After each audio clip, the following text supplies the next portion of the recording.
Greetings, everyone. This is Long Nu. Welcome to All Things Spiritual. Today I'll be talking about the relationship between vegetarianism and religion. I'll be discussing various religions and how vegetarianism relates with them. All right, so here goes. Vegetarianism is strongly linked with a number of religions that originated in ancient India: Hinduism, Jainism, and Buddhism. In Jainism, vegetarianism is mandatory for everyone. In Buddhism and Mahayana Buddhism, it is advocated by some influential scriptures and religious authorities. Comparatively, in the Abrahamic religions, Judaism, Christianity, and Islam, the Baha'i faith, and Dharmic religions such as Sikhism, vegetarianism is less commonly viewed as a religious obligation, although in all these faiths there are groups actively promoting vegetarianism on religious grounds. All right, so first we're going to talk about the Indian religions. Most Dharmic Indian religions have philosophical schools that forbid consumption of meat, and Jainism institutes an outright ban on meat. Consequently, India is home to more vegetarians than any other country. All right, just 1 second here. Got to fix something. Okay. So India is home to more vegetarians than any other country. About 30% of India's 1.2 billion population practices lacto-vegetarianism, with overall meat consumption increasing. The per capita meat consumption in India in 2002 was 5.2 kilograms, while it was 24 times more in the United States at 124.8 kilograms.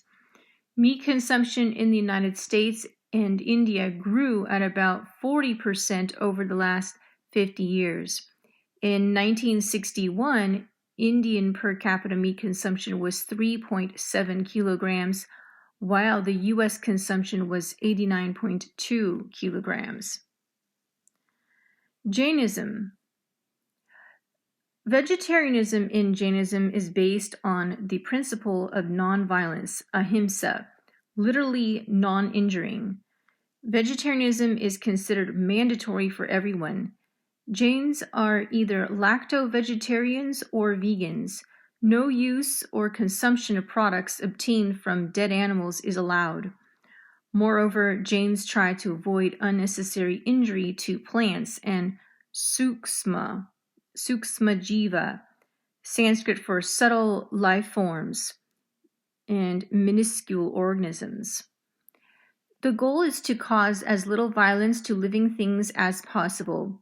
Hence, they avoid eating roots, tubers such as potatoes, garlic, and anything that involves uprooting and thus eventually killing a plant to obtain food. So that's very interesting. So they even avoid the roots and the tubers where you would have to pull out the plant. So they don't even want to harm plants either, which that's very nice. I'm actually going to be doing a separate video on Jainism. Every act by which a person directly or indirectly supports killing or injury is seen as violence, hinsa, which creates harmful karma. The aim of ahimsa is to prevent the accumulation of such karma. Jains consider nonviolence to be the most essential religious duty for everyone, ahimsa paramo dharma, a statement often inscribed on Jain temples. I would agree with that completely, that nonviolence is the most essential religious duty for everyone. I absolutely agree with that. Their scrupulous and thorough way of applying nonviolence to everyday activities, and especially to food, shapes their entire lives and is the most significant hallmark of Jain identity. A side effect of this strict discipline is the exercise of asceticism, which is strongly encouraged in Jainism for lay people as well as for monks and nuns. Jains do not practice animal sacrifice as they consider all sentient beings to be equal. That's wonderful, because this is the criticism that I have in modern day Hindu society and also Islam, is that they perform animal sacrifices. And in Christianity, they do as well, because you could say that Thanksgiving, the American holiday Thanksgiving, is a complete animal sacrifice of turkeys, millions and millions of turkeys being slaughtered in the name of some holiday that Christians promote. So I would say that they have animal sacrifice within the realm of Christianity as well. Hinduism. So here we go. Vegetarianism is an integral part of most schools of Hinduism, although there are a wide variety of practices and beliefs that have changed over time. An estimated 30% of all Hindus are vegetarians. That's not good enough, in my opinion. In my opinion, Hindus come from the Vedas, and the Vedas advocate vegetarians for 75% of the population. So 30% is not enough. It means it's degraded, completely degraded. The Hindu culture is degraded from the moral standpoint of what it used to be. Some sects of Hindus do not observe vegetarianism. Nonviolence. The principle of nonviolence, ahimsa, applied to animals is connected with the intention to avoid negative karmic influences which result from violence. The suffering of all beings is believed to arise from craving and desire conditioned by the karmic effects of both animal and human action. The violence of slaughtering animals for food and its source in craving reveal flesh eating as one mode in which humans enslave themselves to suffering. Very true. Hinduism holds that such influences affect the person who permits the slaughter of an animal, the person who kills it, the person who cuts it up, the person who buys it or sells meat, the person who cooks it, the person who serves it up, and the person who eats it. Yes, that's correct. They must all be considered the slayers of the animal. Yes, and that is the same within Mahayana Buddhism as well. The question of religious duties towards the animals and of negative karma incurred from violence, himsa, against them is discussed in detail in Hindu scriptures and religious law books. Hindu scriptures belong or refer to the Vedic period, which lasted till about 500 BCE, according to the chronological division by modern historians. In the historical Vedic religion, the predecessor of Hinduism, meat eating was not banned in principle, but was restricted by specific rules. Yes, basically it was restricted to those who are the warrior class, the Kshatriyas, were allowed to eat meat, and some of the outcast class of people known as Shudras who maybe they had desire to eat meat. But other than that, the Vaishyas, the Brahmins, were not allowed to eat meat. Mostly it was 3/4 of the population did not eat meat. But was restricted by specific rules. Several highly authoritative scriptures bar violence against domestic animals except in the case of ritual sacrifice. And this is where I disagree. I absolutely am so against ritual sacrifice of animals.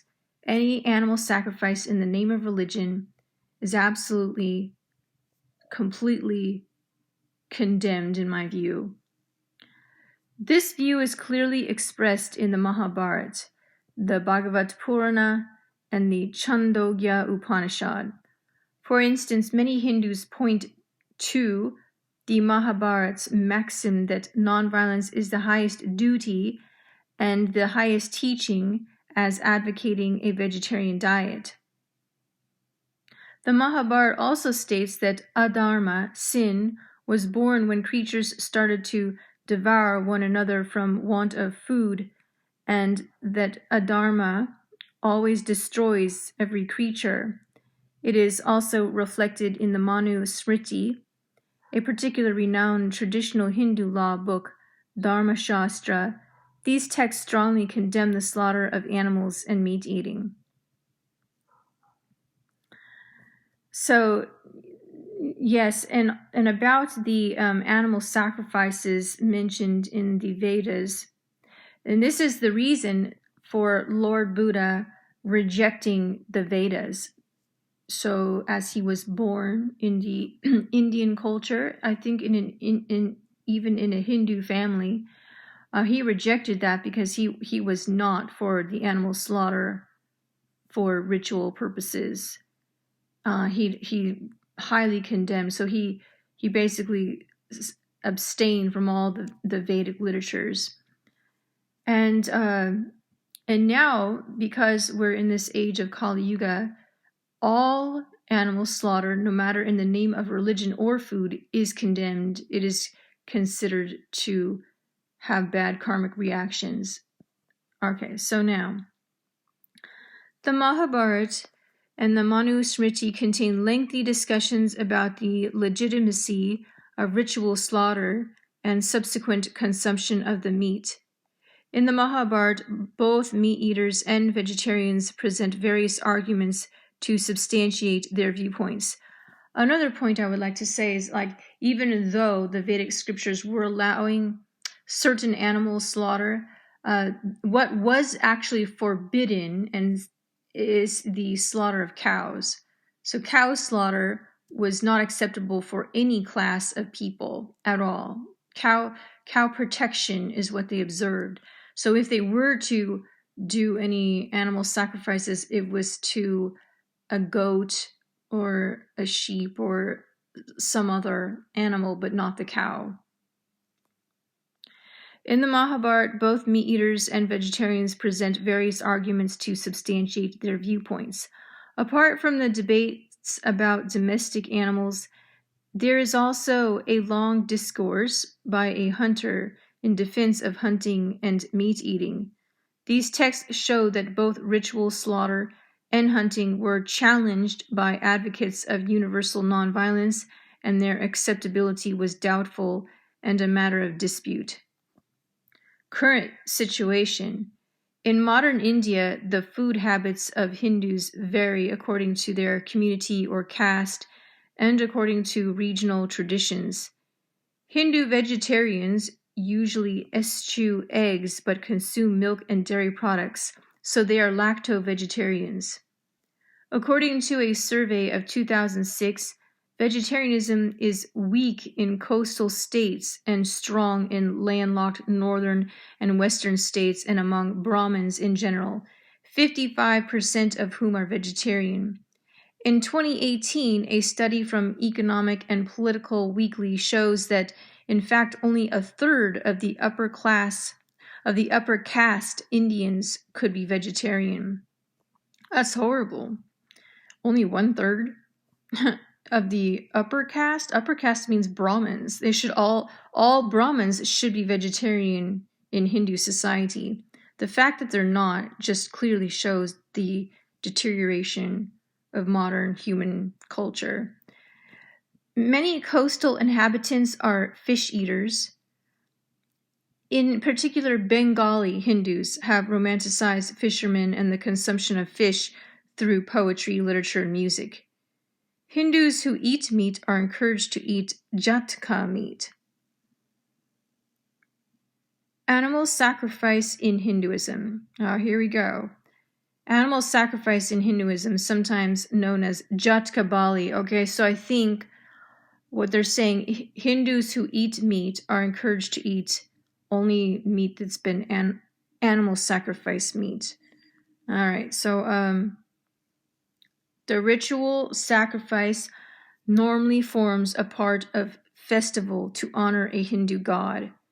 For example, in Nepal, the Hindu goddess Gadhimai is honored every 5 years with the slaughter of 250,000 animals. That is so obnoxious. That is so irritating that they do that. This is what needs to be stopped right here. This bullshit. This 250,000 animals being slaughtered every 5 years for some Hindu goddess. That's gotta be abolished. That should be against the law. Bali sacrifice today is common at the Shakta shrines of the goddess Kali. However, animal sacrifice is illegal in India. Oh, good. Okay, but they're still killing animals in India, so they need to put a ban on that as well. Buddhism. All right, here we go. And we're switching it up now to Buddhism. The first precept prohibits Buddhists from killing people or animals. The matter of whether this forbids Buddhists from eating meat has long been a matter of debate. I've talked extensively about vegetarianism in Buddhism, so this might not be completely accurate from the information that I've given prior to this. In the modern Buddhist world, attitudes towards vegetarianism vary by location. In China and Vietnam, monks typically eat no meat, with other restrictions as well. In Japan or Korea, some schools do not eat meat, while most do. Theravadins in Sri Lanka and Southeast Asia do not practice vegetarianism. All Buddhists, however, including monks, are allowed to practice vegetarianism if they wish to do so. Now I'm going to talk about Sikhism. Followers of Sikhism do not have a preference for meat or vegetarian consumption. There are two views on initiated or Amritdhari Sikhs and meat consumption. Amritdhari Sikhs, those that follow the Sikh Rihat Maryad, the official Sikh code of conduct, can eat meat provided it is not kutta meat. Amritdharis that belong to some Sikh sects, Akhand Kirtani Jata, Damdami Taksal, Damdari, Rarion Wale, etc., are vehemently against the consumption of meat and eggs. In the case of meat, the Sikh gurus have indicated their preference for a simple diet, which could include meat or be vegetarian. Passages from the Guru Granth Sahib, the holy book of Sikhs, also known as the Adi Granth, say that fools argue over this issue. Guru Nanak said that overconsumption of food, lobh, greed, involves a drain on the earth's resources and thus on life. The 10th Guru, Guru Gobind Singh, prohibited the Sikhs from the consumption of halal or kutta, any ritually slaughtered meat, because of the Sikh belief that sacrificing an animal in the name of God is mere ritualism, something to be avoided. Well, that's good. On the views that eating vegetarian would be eating flesh, first Sikh Guru Nanak states, O Pandit, you do not know where did flesh originate? It is water where life originated, and it is water that sustains all life. It is water that produces grains, sugarcane, cotton, and all forms of life. On vegetation, that said vegetation. On the views that eating vegetation would be eating flesh. Oh, okay, I didn't understand that. Okay. On vegetation, the Guru described it as living and experiencing pain. Oh, okay, here we go.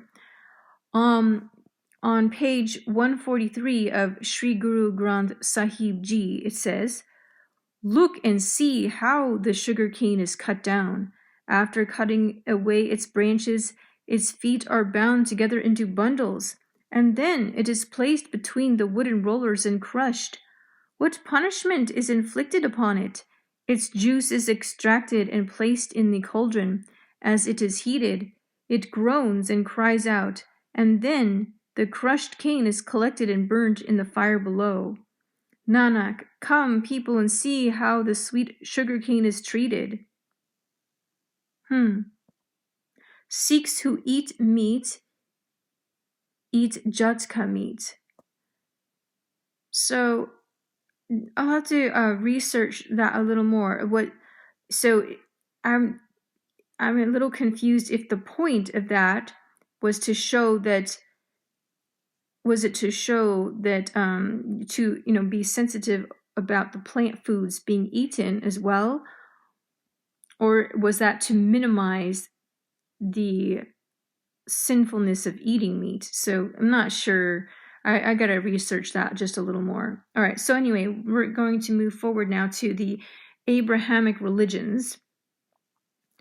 Judaic, Christian, and Muslim traditions, Abrahamic religions, all have strong connections to the biblical ideal of the Garden of Eden, which includes references to a herbivore diet. However, only minorities within those populations actually practice and advocate such diets. Judaism. Medieval rabbis such as Joseph Albo and Isaac Arama regarded vegetarianism as a moral ideal, and a number of modern Jewish groups and Jewish religious and cultural authorities have promoted vegetarianism. Groups advocating for Jewish vegetarianism include Jewish Veg, a contemporary grassroots organization promoting veganism as God's ideal diet, and the Shamayim Varetz Institute, which promotes a vegan diet in the Jewish community through animal welfare activism, kosher veganism, and Jewish spirituality. One source of advocacy for Jewish vegetarianism in Israel is Amarim, a vegetarian moshav village. Jewish Veg has named 75 contemporary rabbis who encourage veganism for all Jews, including Jonathan Wittenberg, Daniel Sperberg, David Wolpe, Nathan Lopez Cardoza, Carrie Olitsky. This list is very long, so I'm just going to skip over all these names. Other rabbis who have promoted vegetarianism have included, and it goes a bunch more names, so I'm gonna skip over that as well. Other notable advocates of Jewish vegetarianism include, and then again a bunch of names, and there's a lot, so obviously there's a lot of vegetarianism being promoted here. Jewish vegetarians often cite Jewish principles regarding animal welfare, environmental ethics, moral character, and health as reasons for adopting a vegetarian or vegan diet. Some Jews point to legal principles including Bal Tashkit, the law which prohibits waste, and Tsar Balei Hayim, the injunction not to cause pain to living creatures. Well, that's very good. Many Jewish vegetarians are particularly concerned about cruel practices in factory farms and high-speed mechanized slaughterhouses. Jonathan Safran Foer has raised these concerns in a short documentary film called If This Is Kosher, responding to what he considers abuses within the kosher meat industry. Oh, interesting. Some Jewish vegetarians have pointed out that Adam and Eve were not allowed to eat meat. Genesis 1:29 states, "And God said, Behold, I have given you every herb yielding seed, which is upon the face of all the earth, and every tree that has seed yielding fruit to you, it shall be for food," indicating that God's original plan was for mankind to be vegan. According to some opinions, the whole world will again be vegetarian in the Messianic era, and not eating meat brings the world closer to that ideal. As the ideal images of the Torah and are vegetarian. One may see the laws of kashrut as actually designed to wean Jews away from meat eating and to move them toward the vegetarian ideal. Very interesting, and I will definitely be researching more upon this. One thing that I do understand is that Jesus Christ was born into I think, Jewish family, and his mother was vegetarian. His brother was vegetarian, therefore he was born into a vegetarian family, so he himself was vegetarian. I think they may call this Essenes. But another thing to point out too is I had a very nice Jewish friend in college who taught me the vegetarian roots of Judaism. And it was very interesting, and he was a very, very spiritually oriented person and very kind-hearted person. He taught me that the original basis of the religion was very much so vegetarian, and that only through corruption and through time that it degraded from that standard that it originally was. So I find that to be very interesting, and I will definitely do some research upon this. All right, now we're going to talk about Christianity. Several Christian monastic groups, including the Desert Fathers, Trappists, Benedictines, Cistercians, and Carthusians, all of the Orthodox monks, and also Christian esoteric groups such as the Rosicrucian Fellowship, have encouraged vegetarianism. The Bible Christian Church, a Christian vegetarian sect founded by Reverend William Coward in 1809, were one of the philosophical forerunners of the Vegetarian Society. Cowherd encouraged members to abstain from eating of meat as a form of temperance. Some Christian groups, such as Seventh-day Adventists, the Christian Vegetarian Association, and Christian anarchists, take a literal interpretation of the biblical prophecies of universal vegetarianism. Genesis 1:29 to 131, Isaiah 11:6 to 11:9, and Isaiah 65:25, and encourage vegetarianism as preferred lifestyle or as a tool to reject the commodity status of animals and the use of animal products for any purpose, although some of them say it is not required. Other groups point instead to the allegedly explicit prophecies of temple sacrifices in the Messianic kingdom, e.g. Ezekiel 46:12, where so-called peace offerings and so-called free will offerings are said that will be offered, and Leviticus 7:15 to 20, where it's stated that such offerings are eaten, what may contradict the very purpose of Jesus' purportedly sufficient atonement.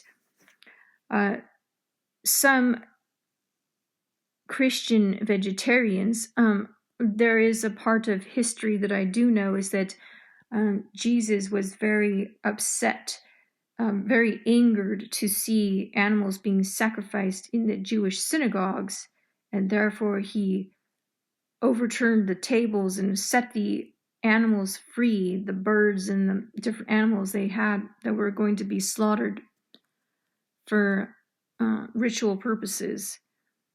And therefore he rejected that system and he started his own, saying, "Thou shalt not kill."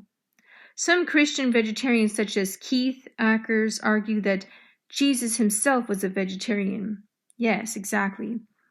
Akers argues that Jesus was influenced by the Essenes, an ascetic Jewish sect, right, because his parents were vegetarian.